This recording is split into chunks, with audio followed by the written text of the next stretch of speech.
Hello,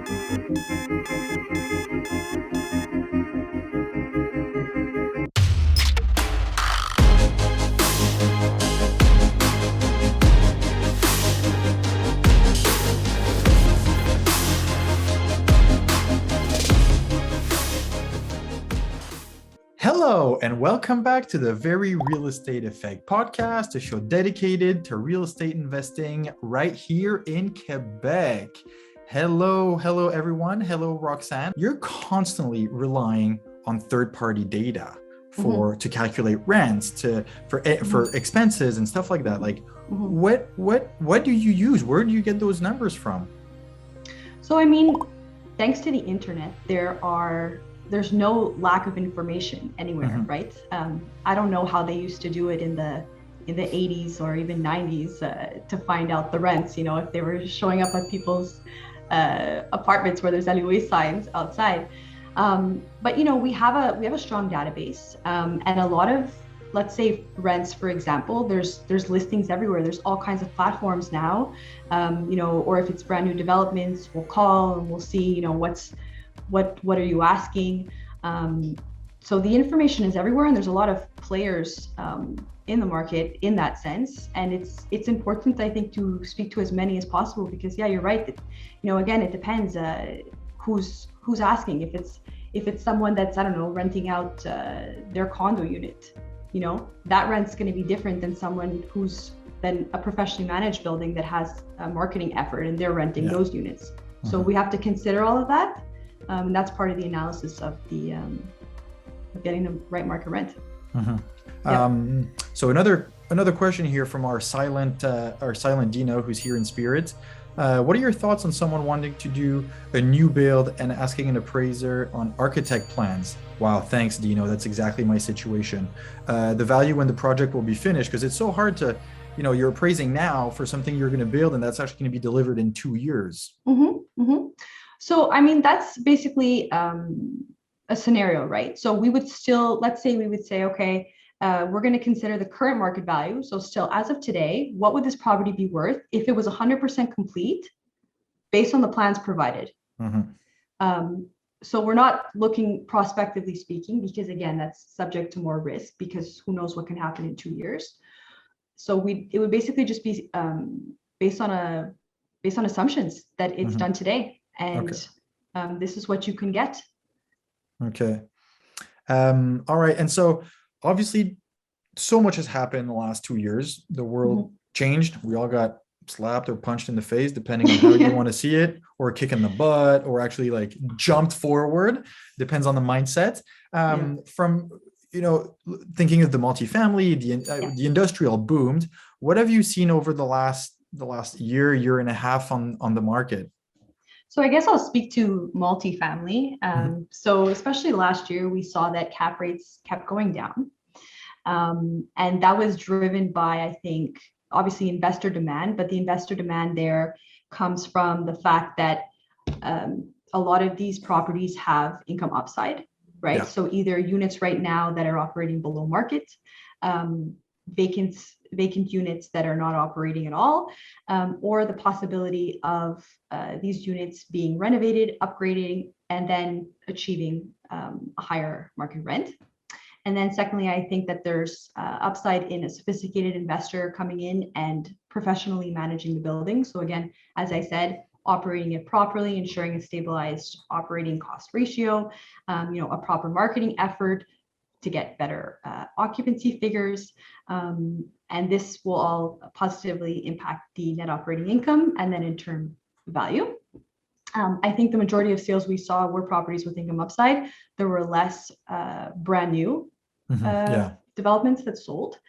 But I think that, again, the demand for multifamily in general, if that's lowering cap rates for those income upside buildings, I think we're going to see cap rates going down for brand new buildings as well. So you're saying even more? Okay, so that was in the past, but do you think in the future there'll be even more cap rate compression? I think it's going to keep going. Wow. I think that rental rates, they keep trending upwards. Turnover is staying low.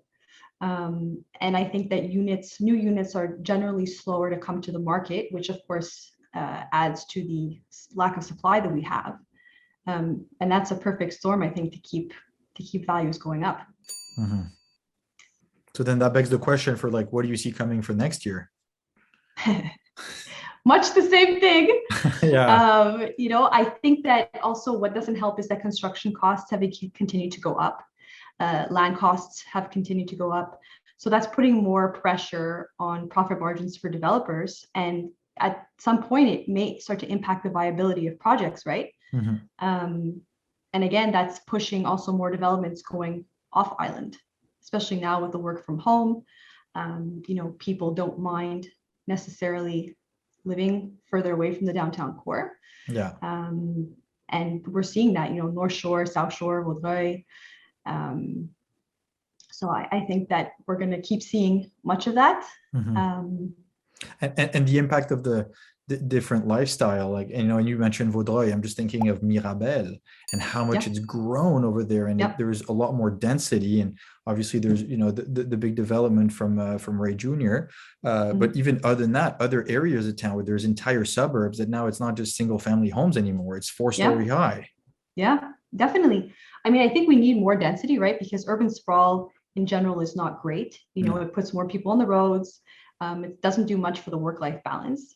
But I think now with new developments in these more suburban locations, assuming that they're making unit sizes that could accommodate maybe a little den area for the office, because I think there's going to be more demand for that too, because I don't think we're ever going to go back to, the 5-day work week in the office. And I think people are going to want to have that space to be able to keep working from home, or, the rents offered on a gross basis where there's internet included. It's easy. They don't have to think about it. So I think we'll keep seeing that. But I will say that I think the REM has also helped guide a lot of the development that we're seeing now in Montreal, especially in the West Island. So I'm originally from the West Island. And so I always like seeing what new things are coming to market there. And there was a period of time where the West Island was starting to get a little dull. There wasn't much going on. A lot of retailers were leaving, nowhere to eat. But now with the advent of the REM, it's changing on a monthly basis. There's something new happening. I'm seeing sites that have been vacant for years, or have been underutilized overall. They're selling. They're selling, and there's going to be, and not even in directly near the REM, on arterials nearby, and that's great. That's going to we need more development, because it is still on island, and we need development this way. Going not just up this way. And you bring up a good point, is that now that there's better connectivity to the rest of the city, then it actually strengthens each neighborhood. Whereas before it would just spread. Now, as you said, in the West Island and around some of those big shopping centers, and thinking of Fairview, it's a city. It's a full-on city over there. There's everything. People don't need to go work downtown anymore. So that's it. And I think that's, it's going to bring more retailers. There will be a case for the suburban office again, right? Like, it's great. It's all good.